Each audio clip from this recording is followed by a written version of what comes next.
up, everyone? We are in the dead of the offseason, but don't let that fool you. Baseball never sleeps. We've got big moves, wild rumors, and even a little NBA crossover, because why not? It's all coming your way right here on Touching All Bases. I'm your host, Maura Kane. Holding it down in the bullpen with me are Kaden, Riley, Drew, Katie, and Jackson.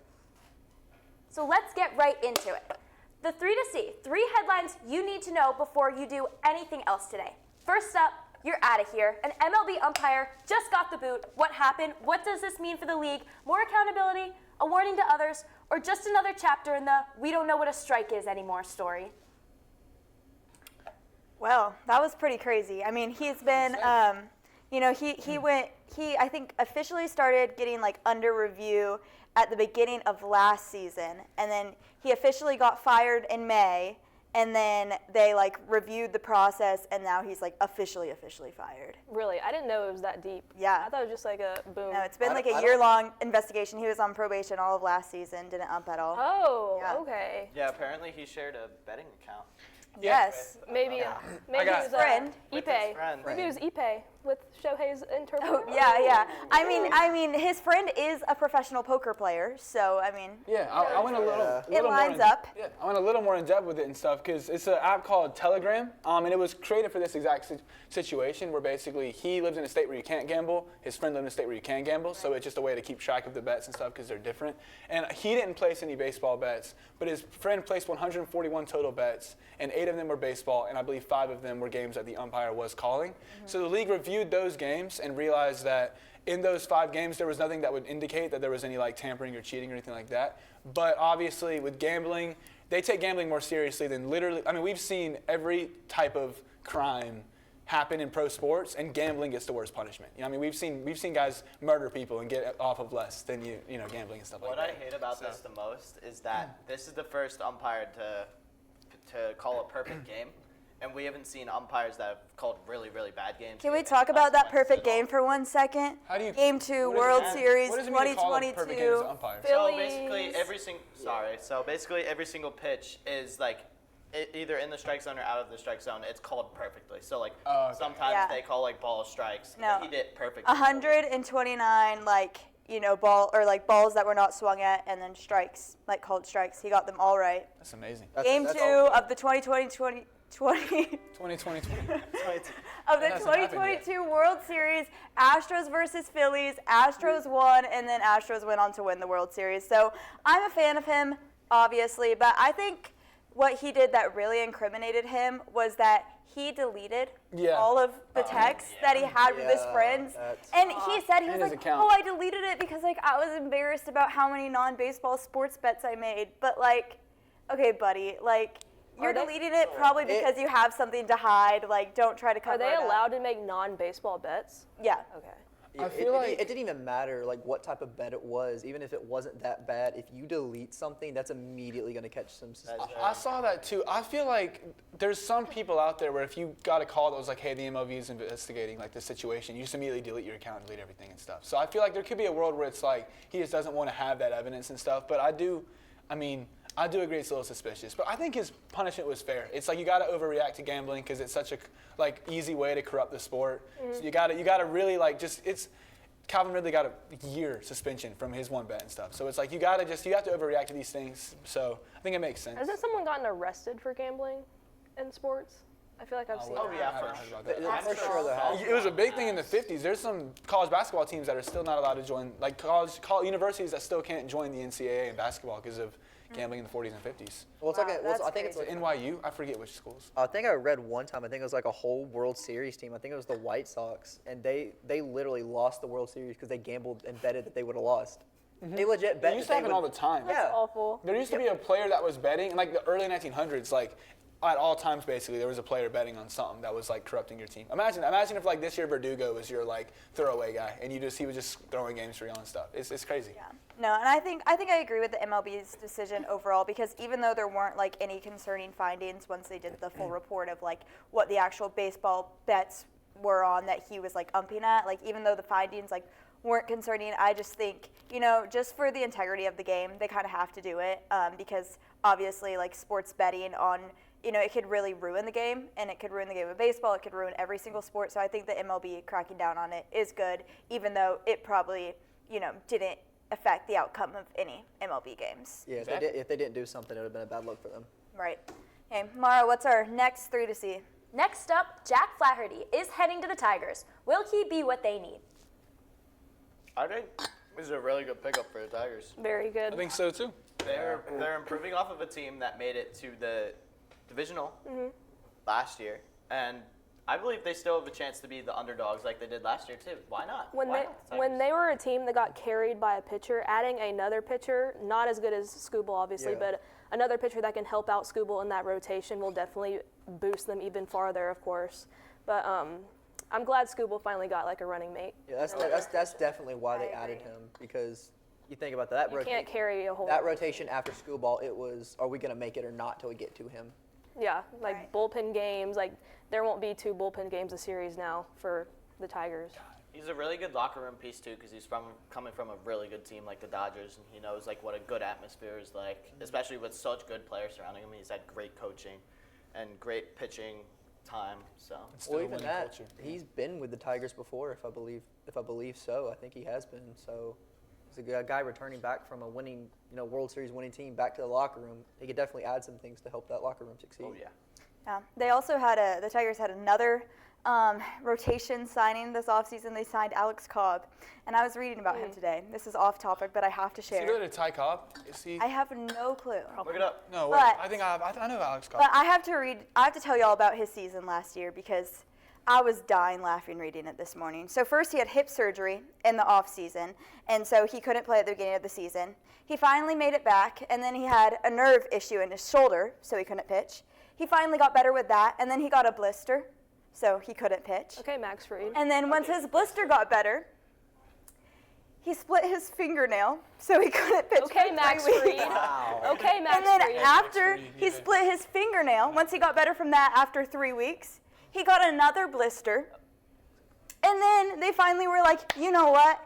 His blister got better, and then it was the postseason, and they were like, you can pitch. And the and wimpiest skin. In the postseason, he pitched 3 innings the first game with a 6 ERA, and 2.2 innings the second game with a 7.94 ERA.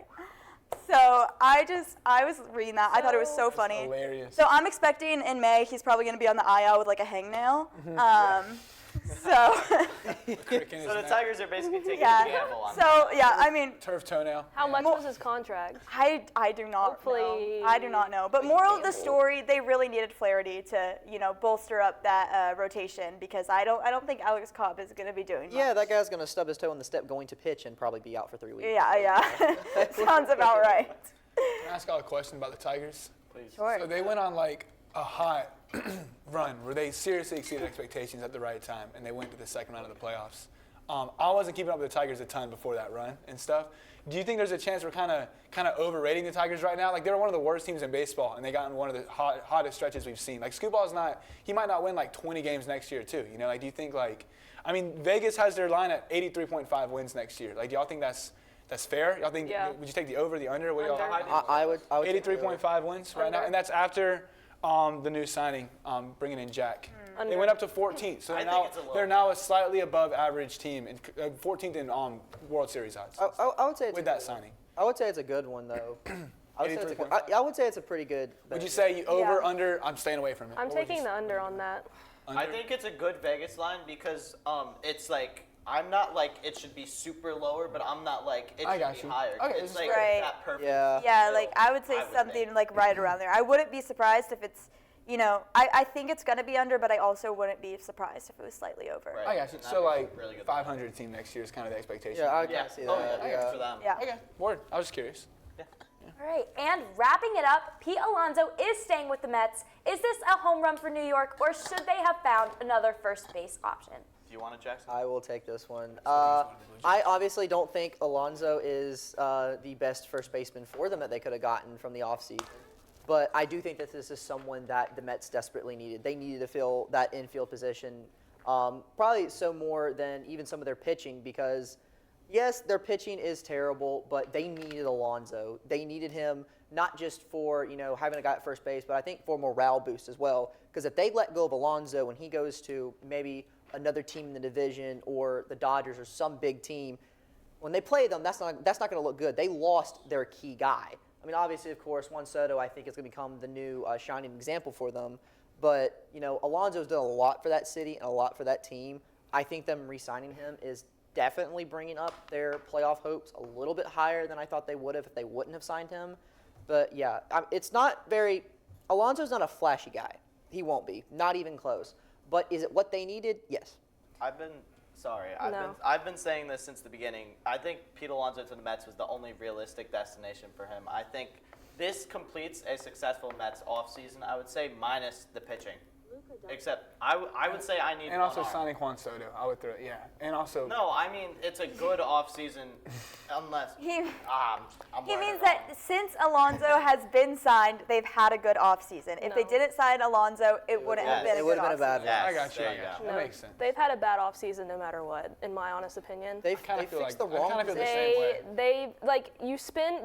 They've spent $1 billion this offseason, and if you look at their roster, it's still probably worse than last season. They have a streaky floor-tool player. They have a walk merchant with terrible defense. They have a home runner bust, and that's their top three. Those are their best players. They paid $30 million for a home run or bust in Pete Alonso, and then the rest of the lineup is just like 240 last year. 240 and like 34 home 40 runs. home. Okay, 34. But like he stat pads his home runs, and like you're paying $30 million for that. And he also was offered a higher deal. He was offered a 3-year, $74 million deal, but he took to New York. To opt out. New York, but he took the higher value deal because he's betting on himself again. He wants to opt out after this year, take the $30 million, opt out, and then hopefully get a better contract, which in the rate that he's progressing, he's declining. So this isn't going to work out for him, in my opinion.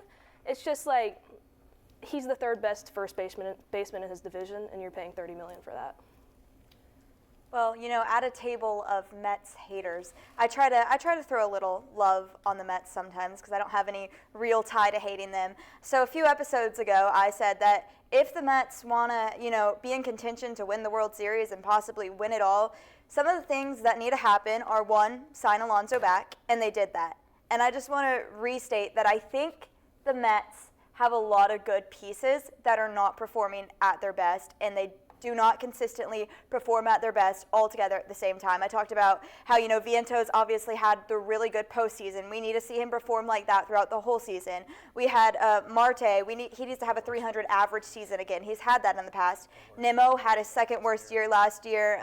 Jeff McNeil consistently had above 300 batting averages, and then he was at 238 last year. And then we also see like Edwin Diaz. He's had some really great years and some terrible years. So I think that if all of these pieces can, start firing on all cylinders all at the same time, I could actually see the Mets being a good team next year. We just haven't seen them all of these players play at their best in a very long time. Can you get us the Mets line? Because I feel like that would be a much more interesting one. The Mets loss line? over under wins. I feel like They're that plus would be 1,100 to win the World Series, which is horrible. That's too high. That's 1 in 11 chance. Yeah, that's insane. Yeah.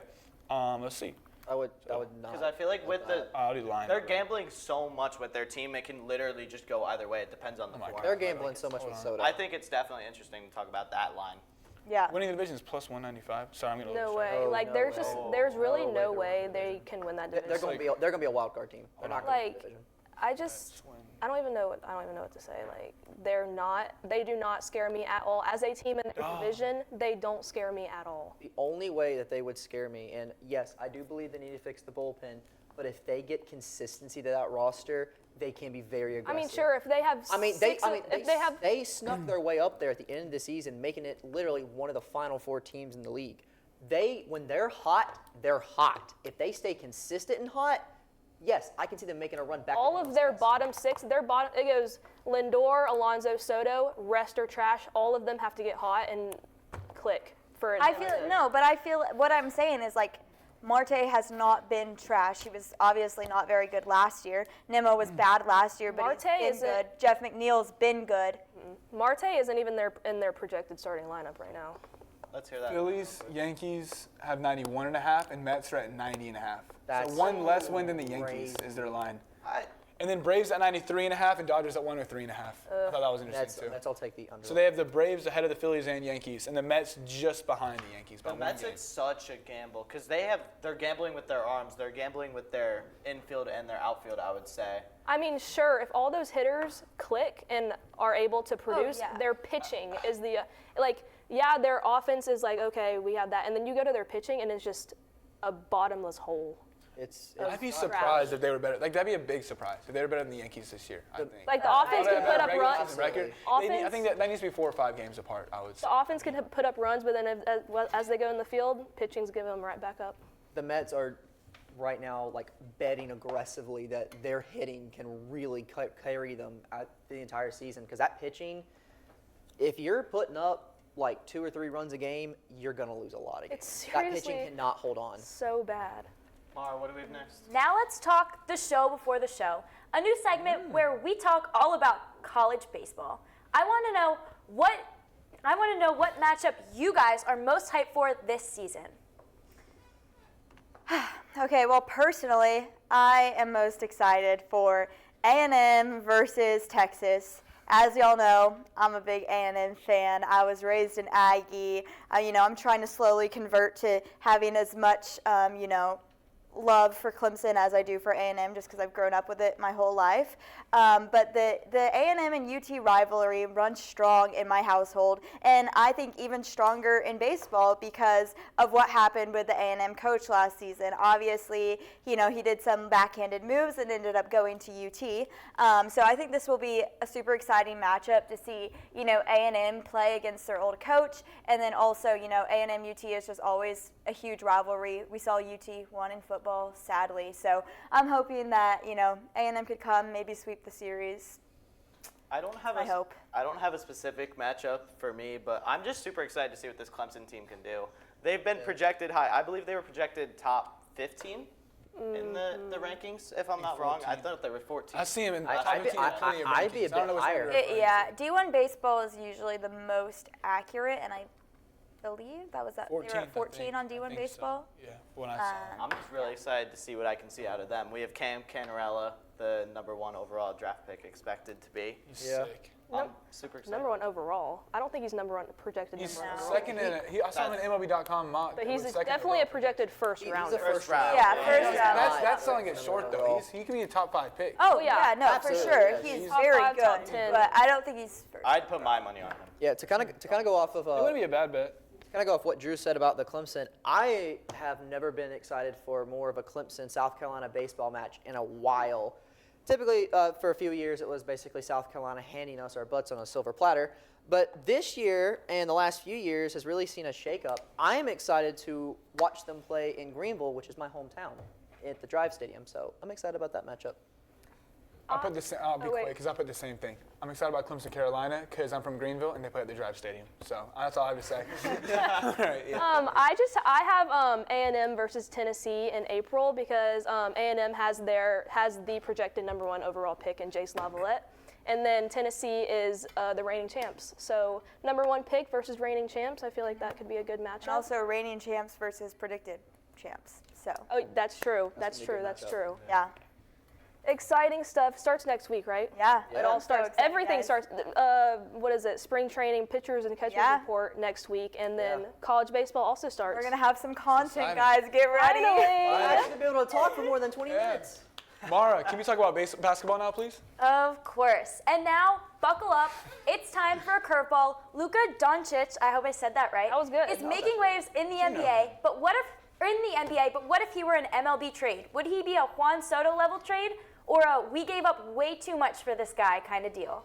Way more than Juan Soto. Yeah, he's way more valuable than Juan He Soto. is Well, yeah. valuable than Juan Yeah. Lever. He is, but I don't see like another MLB player as valuable as. I had a really hard time coming up with a Luka equivalent, because I feel like Aaron Judge Otani's too old, Should but this then go on the like whiteboards? yeah, Yeah, like You did it well. Nailed it. I agree with what you said Yeah. the other day. like Bobby Witt, Fernando Tatis, and Juan Soto aren't good enough to be comparable to Luka, but like the ones that are better are like I'll show you what I put, but like and then Otani, anyone good enough is too old. I need a new marker though. I'll be right back. And there he goes again. Brian, you it's lied. it's hard to say. It's hard to compare Luka Doncic to an MLB player because Luka meant so much to the Mavericks, and right now There's no I more just don't markers. see a team who values. Besides, I would say Bobby Witt or someone like that, but So much better than Wade. very hard, very hard. I would beg to say that something like that would be like not the best player in the league, but one of the cornerstones and the best guy for a team. To me, it feels like if Ronald Acuna went to the Dodgers. Dude, that's what I put. That's what. I also that's, have Acuna. I said Acuna That's what for that feels Mookie like. Betts. Yeah. I had Acuna for an injury-prone Freddie Freeman. Yeah. I had Still left ready though. I had Ronald Acuna from Mookie Betts, and I just said that Luka's, I think, the second most untouchable player in the NBA, like the second most valuable commodity, I would say, behind Yeah. Wemby. There's people that wouldn't trade Luka for anyone. Like Luka for Jokic, there's people that would give that a bad grade. Luka for Wemby, same thing. Like this, he's genuinely untouchable. Mookie Betts is absolutely good, and he's not like washed. He's not past his prime, but like he's at an age where you're not confident that he's going to be around for a He's not long as good as he time. once was. You're not investing in the future with Mookie Betts. You're kind of saying, hey, we have this year. We might have 2 or 3 more years. We're not guaranteed to lose that, but we're probably not going to see that. You're betting on now. Exactly, you're betting on now. And then I think it's one of those things where it's like Mookie Betts is a very valuable and good player, but when if Acuna was traded for him, everyone would act like he's like Ben Rice basically. You know, like it doesn't even matter because Acuna is so much better. So that's what I had, and I liked what I came up with. You know, what I know about baseball. Hear me out because I'm kind of jumping through time with this one. But I have 2019 Juan Soto to the 2024 Dodgers for Freddie Freeman. This is because I have 2019 Juan Soto because the Nationals just came off a World Series. Juan Soto is their star of that franchise. And then I'm trading him to the 2024 Dodgers because kind of Ohtani, LeBron, like the GOAT on that team, and then the aging second best player in Freddie Freeman and Anthony Davis. So just like, yeah, young star coming off World Series, super valuable to that team, going to an LA team for an aging superstar. The Dodgers defer their draft or their trade pieces too. Yeah, they defer them to 2025. Okay, Yeah. I kind of looked at it. I did it more solely off of players and not as much of the teams. But okay, for Luka, I'm comparing him to Alvarez, which I know I'm gonna get hate for. Yeah, you are. But it's because so Let's hear it out. I'm gonna be straight. I don't know much about the NBA. I don't really follow it. I'm a Celtics fan. As she lives in, okay. He's in Texas. But anyways, what I do know about Luka is that he is very good offensively and really not much help at all defensively. Okay, that makes sense. And so I chose Alvarez because Alvarez, Juan Soto. if you just took offense, he is one of the best players in the game, and he is basically useless on defense. So that's why I chose the Alvarez comparison. And then for Anthony Davis, I compared him to Trout, and Trout is on the Angels, so obviously not a comparison to the Lakers Trout and AD. at all. But you know, he's an aging That's a superstar, good- so that was my thinking. Acuna for Trout, honestly, I like better than mine. I would I say. just If I were to- really like the Dodgers, who already have the best player in the league, LeBron and Ohtani, and then just the second best player in Freddie Freeman or Mookie, like either one of those, Yeah. and then compare those to Anthony Davis. But since Freddie is basically the same age as Anthony Davis, and they're both still really good, I just really like that comp.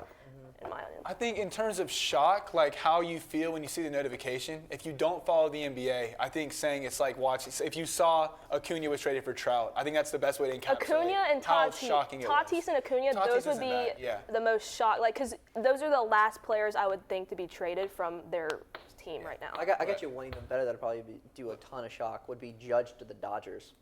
Yeah, but I feel like that's a different level of shock. will never That'd be like Jason Tatum to the Lakers. Like that's a different type Yeah. of shock. You know, like that would never happen. I saw It some. would never happen, but to be fair, no one thought Luka would lead Dallas. No, yeah, that's true. Bill Simmons makes it the most untouchable players every year. He's done it since 2004. It's the top 80 most untouchable players in the NBA. And there's never been a top 20 player traded like when he made that list. Luka was third. Yeah. So there's never been a top 20. Luka was third. I saw a comp and it was like this would be like trading Tatum after the 2022 finals. Yeah. Yeah. And and then they Luka's won better than and they Tatum, won too. 2 years later. What if that was the Mavs? He averaged 35 points per game. Like that's like 35 points per game and like 60 home runs have the same energy to me. You know, in terms Yeah. of like what Yep. the heck? That's Yep. insane. The Yeah. Mavs had 3-star players like 3 years ago. Porzingis, Brunson, and Luka. Jalen Brunson, Porzingis. They had Luka. Jalen Brunson was the point guard, and it was all like, we got to get a point guard for Luka, who's already a point guard, because that was how little they saw in Did Jalen they Brunson. trade him or let him walk? I forget what they did, but wanna they didn't say- want him. They I didn't want to say see they him. didn't like extend him or something. Oh, I'm happy. I have Jalen Brunson now. And I think Porzingis was hurt a lot and stuff too, but Yeah. Porzingis really did pop off. Brunson always had the tools; they just weren't utilizing well. But yeah. Okay, well, before this turns into a show about the NBA, what is our next segment, Maura? There's To more. round things out, let's get into the latest recent rumor rundown because the hot stove never really cools down. The Cubs are in on Dylan Cease. Trying my best, sorry. But the Braves are out. Does this mean the Cubs are going all in? Yes, it does. Yes. Absolutely, it means the Cubs are yes. going If all they in. get him. Yeah. I predicted them as my underdog in our episode where we talked about the Tigers this year, and I still think it's the Cubs with Yeah. the amount of signings that they're making this year. I mean, why not bet them out? I mean, they have Kyle Tucker. Now they're going after a pitcher. We said I mean, I agree, and they're not just signing free agents. They're making trades. They're looking in every single way that they can to get better. And I mean, it's worked so far this offseason. They're going now. I think if they get Cease, I think you know they want to win now. I love it, Cubs. I'm sick of hearing our name in Braves Yeah, and Cubs like, headlines. Like and- I feel like every Cubs signing is either like taken from the Braves or the Braves don't get him anymore. 'cause No, the Cubs are about to get it's him. all just like, oh, yeah. Braves are in on this guy. Oh, and then Cubs. another team got them. Well, I What, mean, what are you doing? talk to me. I mean, Honestly, they just took like well, half like- the Astros roster in I mean, trades. I did want Dylan Cease, but like, Cubs and Braves. I'm not trying to give up that much. we would have to like gut the farm, and like, it's just not a smart idea because he would be under 1 year of Our control. farm would 1 year. Our farm would cease to exist. 1 year of control. Is this for all that. of the Cubs saved up money and they're just like projecting it now? Yeah. Aren't they like? Wait on. They've been weren't waiting they, for like, their chance. This is their chance. Yeah. Weren't they top 5 in prospects from last week? The, they were. feel I like can they- pull up my notes. I feel like they were in there, so like they have pieces to trade. Yes, they were. I think they were. Yeah. Yeah. I think they were fourth. Yeah, so they have pieces to trade, which is good They for were them. second in prospect points, and they were tied for second with 6 top prospects in the top 100. Really, it's 7. Hey, So yeah, Cubs have themselves a day. How about Cubs. that? I will go ahead and say this right now. I think the Cubs are going all in on this year, and I think they will blow up magnificently. I think they will implode fast. Like bad? Yes. Why? I Really? just They have- got they this ha- feeling that the Cubs are trying to capture that 2016 joy again, and they're gonna collapse. Do you have a specific way? You But think they they're have a gonna farm. I honestly feel like a lot of the guys they're getting, I feel like are just gonna be in the wrong place at the wrong time and just implode. Like I Kyle really Tucker, do. Cease. I really do. don't talk that way about Kyle Tucker. I think there will be great spots in that team, but I will definitely think that all of them will just clash horribly together. Well, personally, I think the Cubs are my second favorite. I really like them in the NL Central. 25.5. Win-loss total. Oh wow. Under. Under. I will go lower. Under. Yeah. Vegas is good at that. Under. I think Yeah. I think I'm going under too. But we have one more rumor to talk about, Maura. What is it? Nolan Arenado to the Red Sox? Are we really talking about this again? Gasp. Yes.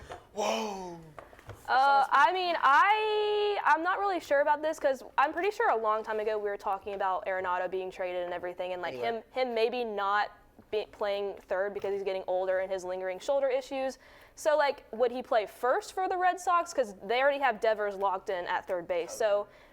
So first baseman Nolan Arenado, Gold Glove. What is he? 10-time Gold Glove winner at first Yeah. base. I don't know, but I mean, I would like if the Red Sox did that because I really do like the Red Sox and like their future. Because I said last week. plays third, right? Yeah, Okay. You said okay. yeah. I think Making sure I'm not crazy. I think you accidentally said probably Gold should. Gloves at first. He would have to move to first with his 10 Gold Gloves. Right. But I like the Red Sox's future. So like if they do that, I like where they're heading right now. But Yeah. You know, the way I look at this is that if the Red Sox are looking at Nolan Arenado for third base, they're not looking at Bregman. Cubs are. right. Cubs No, are. so that's Bregman's coming a back. likelier chance that Bregman's coming back. Cubs to the are looking at Astros. Bregman. If you don't get Bregman, how done is your season, do you think? I don't want to talk about it. So done. We just What's the Astros on? We can do that too. All right, yeah, Like wait. 60. Oh, let's play. Over. 54. What should be like Okay, so 61? the Cubs is 85.5. The Astros is 32.6. No, the Astros is 87.5. So 2 more. Wow. So the Astros and Orioles are like the same, and then like the Astros are as close to the Mets as they are the Royals, basically, in this world. As close to the Yankees as they are the Royals. When did that come out? It's updated constantly. So Wow. it has the Jack Attack signing in it and stuff. That you is know. that is actually crazy. I'm going over. 87.5. Over. I'm going under. I'm hitting that. So I'm thinking Tigers 110 83.5. Astros 87.5. If I was in South Over Carolina, under. I would maybe That division. consider betting on that. Drive up to North Carolina, man. Yeah, you got it. maybe. I would probably take the over just because you can't really underestimate the Astros just yet. Yay! I Thank will you for that. gladly underestimate Just the yet, Astros. just I will yet, be just opposite yet. of Riley. Okay, whatever. You know. If You're they hating on the Cubs. My if team's they- gonna I'm get estimating them at 82 wins. And the Astros. if they I like that, completely yes. I'm implode this year in the playoffs, 82 yeah, and I'm 80. over them. I'm just sorry. These these teams that are like getting big names are the only ones that seem to do it consistently best every single year is the Yankees and Dodgers. No other team Astros really had has their that much. Astros had their Cubs. I wonder They why. went to the ALCS 7 years in a row. I went to What do the you ALCS mean 7 years in a consistent? row. We are a consistent franchise, and we don't cheat. Let's keep talking about the Astros. Yeah, the Dodgers don't Laura, have a can cheating we scandal finish attached this to one. episode before I get really Luke is mad? better than Nolan Hayden Ryan. threw They a still marker lost the top at me, Nationals. so Luke you're Luke allowed is to better throw than stuff Nolan at Ryan him. ever was. What? Hayden as threw a the commodity. top of the marker at me, so The you're allowed Astros to have throw never stuff had a at him. player as good as Luka Doncic. Yeah, the Astros have never had a player as good as Luka You're Doncic. supposed to throw Oh, it. hell no. Yeah, like Oh, I Luka's thought better you than said Nolan the Ryan. cat. There we go. No, like stuff Clark. at Kaden. Okay. Okay. Oh no, I'm sorry. Well, anyways, Laura, I think that wraps up our That's a wrap episode. for today's show. I'm sorry, Mara. You hit me in the eye.